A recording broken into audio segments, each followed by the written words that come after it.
தேவனுடைய பிள்ளைகளே, நம் ஆண்டவருக்கு துதி ஆராதனை செலுத்தி அவரை மகிமைப்படுத்துவோம். நல்ல சேர்ந்து பாடி ஆண்டவரை உயர்த்துவோமா? துதியுங்கள் நம் தேவனை, போற்றுங்கள் நம் ராஜனை.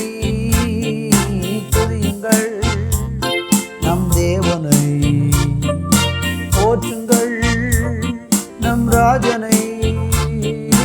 வாழ்த்துங்கள் நம் கர்த்தரை.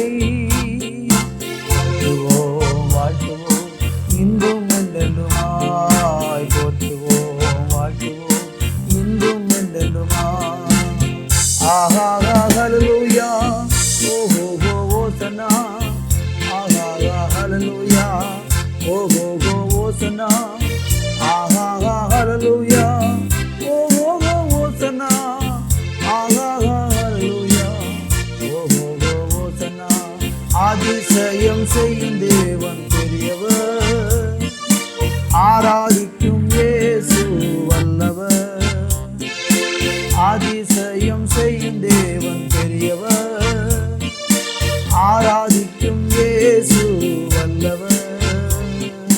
நமக்காய் யுத்தம் செய்து மரித்தார், நன்றியோடு ஆராதிப்போம். நமக்காய் யாவும் செய்து முடித்தார், நன்றியோடு ஆராதிப்போம். ஆஹா ஹல்லேலூயா, ஓஹோ ஓசன்னா.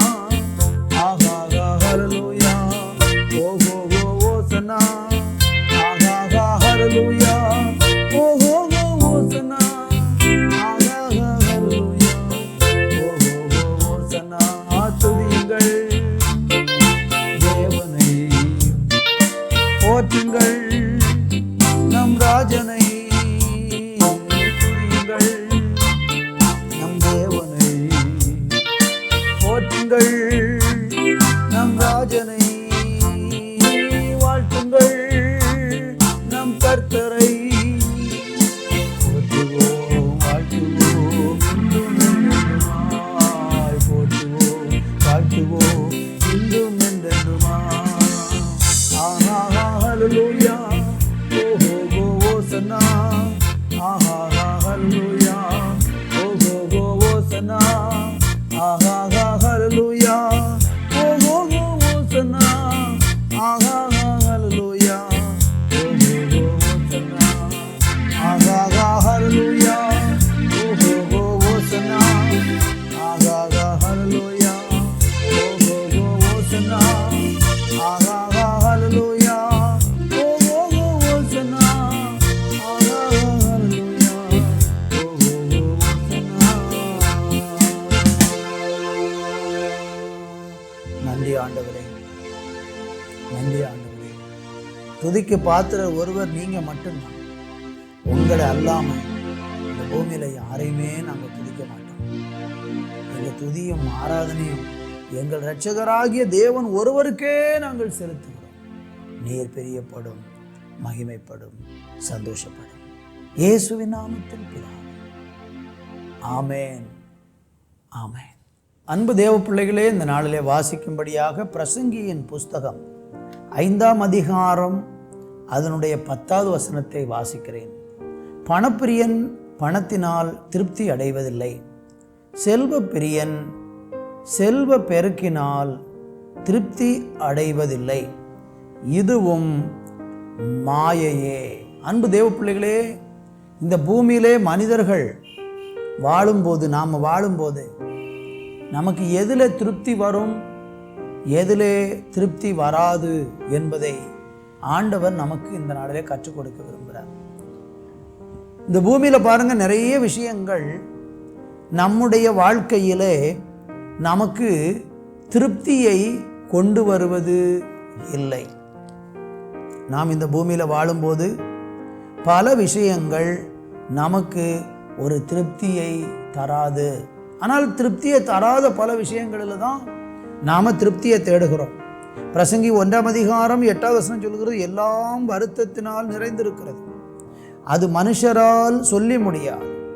காண்கிறதினால் கண் திருப்தியாகிறதில்லை, கேட்கிறதினால் செவி நிரப்பப்படுகிறதும் இல்லை. அன்பு தேவ பிள்ளைகளே, காண்கிறதுனால கண்ணு திருப்தி அடைய மாட்டேங்குது, அவன் கேட்கிறதுனால செவி நிரப்பப்பட மாட்டேங்குது, சாப்பிடுகிறதுனால வயிறு திருப்தியாக மாட்டேங்குது. நாம் இந்த பூமியில எதை செய்தாலும் அதிலே நமக்கு திருப்தி இல்லை. உங்க வாழ்க்கையில் அப்படித்தானே இருக்கிறது? யோசித்து பாருங்க. எதையெல்லாமோ செஞ்சு பார்க்குறீங்க, எதிலையாவது திருப்தி இருக்கிறதா?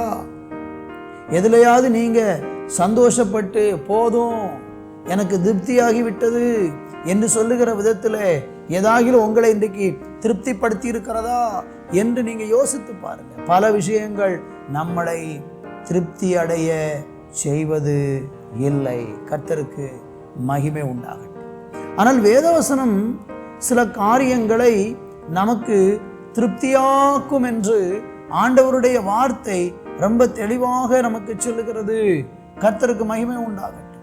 36ஆம் சங்கீதம் 8வது வசனம் சொல்லுகிறது, உமது ஆலயத்திலுள்ள சம்பூரணத்தினால் திருப்தி அடைவார்கள். ஆலயத்தில் போய் தேவனை ஆராதிக்கும் போது ஒரு மனுஷன் தன்னுடைய வாழ்க்கையிலே அவன் என்ன செய்கிறான்? திருப்தி அடைகிறான் என்று வேதம் நமக்கு சொல்லுகிறது. கர்த்தருக்கு மகிமை உண்டாகட்டும்.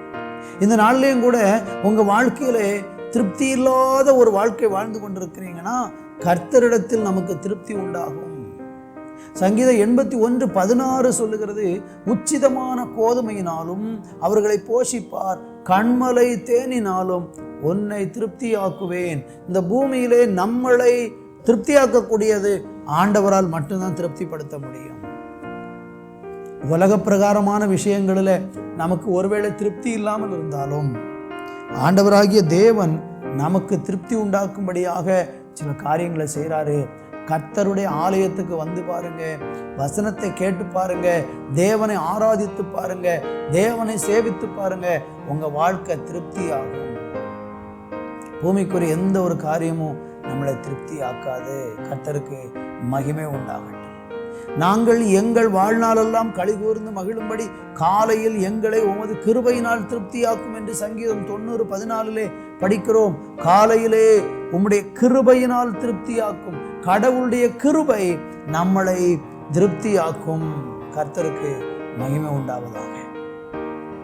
எனவே இந்த நாட்களில் திருப்தி இல்லாத ஒரு வாழ்க்கை, பணத்துக்கு பின்னால ஓடி, செல்வத்துக்கு பின்னால ஓடி, ஐஸ்வர்யத்துக்கு பின்னால ஓடி, நீங்க பலவிதமான காட்சிகளை காண்கிறதுனால எதுலேயும் உங்களுக்கு திருப்தி இல்லாம ஒரு விரக்தி, திருப்திக்கு பதிலாக ஒரு விரக்தி இன்றைக்கு இருக்கிறது என்றால் உங்களுடைய விரக்தியை கர்த்தர் மாற்றி இன்றைக்கு உங்களுக்கு திருப்தியை தர விரும்புகிறார். அதற்கு நீங்கள் வர வேண்டிய இடம் ஆண்டவருடைய சமூகம், ஆண்டவருடைய ஆலயம். கர்த்தரை தேடி பாருங்க, அவர் உங்களை திருப்தியாக்கி நடத்துவாரு. கர்த்தருக்கு மகிமை உண்டாகட்டும். அவருடைய பிள்ளைகள் இந்த பூமியில திருப்தியாக வாழ்வார்கள். கர்த்தருக்கு மகிமை உண்டாகட்டும். எனவே அப்படிப்பட்ட ஒரு திருப்தியான வாழ்க்கை வாழ்வதற்கு இன்னைக்கு இயேசுவை உங்களுடைய கடவுளாக, இரட்சகராக, ஆண்டவராக ஏற்றுக்கொண்டு பாருங்கள்.